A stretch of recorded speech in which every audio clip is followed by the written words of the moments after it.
March 21st, 2013. So first we have the meditation always, Vairagya Mudra, which is like Chin Mudra or Gyan Mudra with both hands, palms facing up, wrist at the edge of the knees, getting our center here. Judy Forsyth and Abby Wakeoff.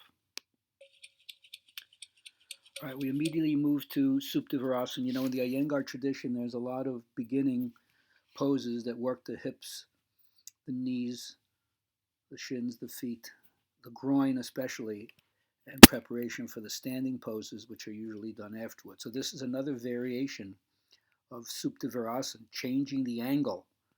Instead of lying down on your back, here we're doing it kind of half standing, like an Uttita version, with a really creative variation of the feet in the low wall ropes. And then you see when you do the full pose, the side body really gets a nice stretch up, something which you don't really feel when you're on your back because the pressure on the feet and the low back usually is so great. So this gives you the feeling of that long side trunk.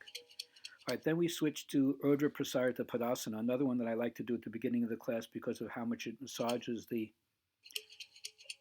navel area and sends the nerve current throughout the body. So here are the successive pictures of going into 15, 30, 45, 60, 75, 90 degrees, whatever the variations are.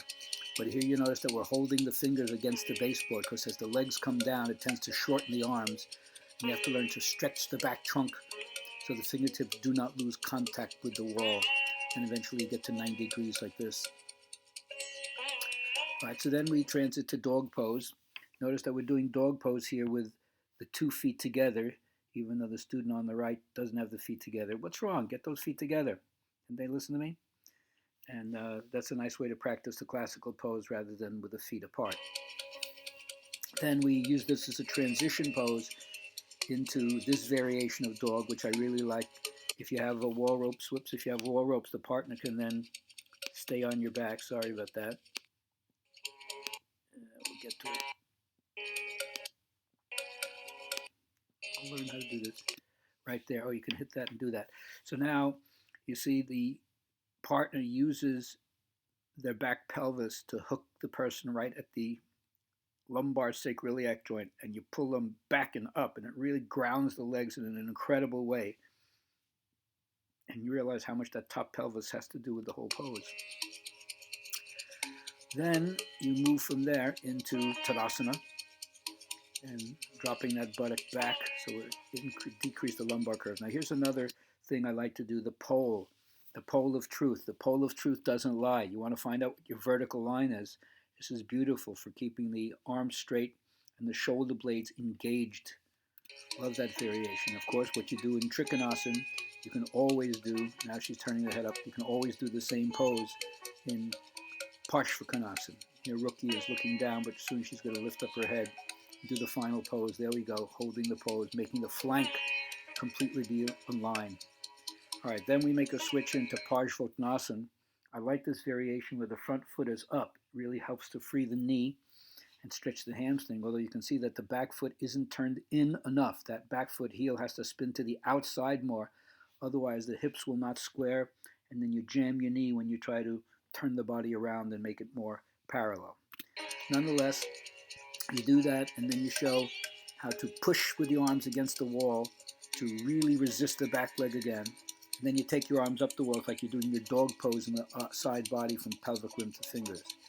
And that's what sets you up for Ekapada Adho Mukha Svanasana, or you could say kind of standing version of Hanumanasana, which is probably where we're going after this. And there you can see how you get that leg up and really stretch the hips and the groin, get a nice hamstring stretch, especially on that bottom leg once that foot comes flush to the wall.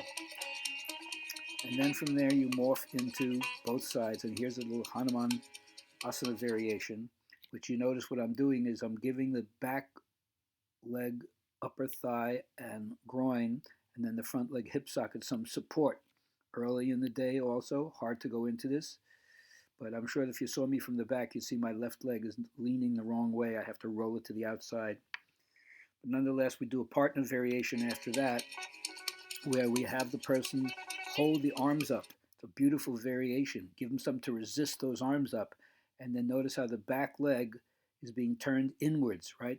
Thumb to the inside, fingers to the outside, and they're rolling that back leg, that left leg, from the outside in so it faces the front leg more. And that really gives you the opening in the groin.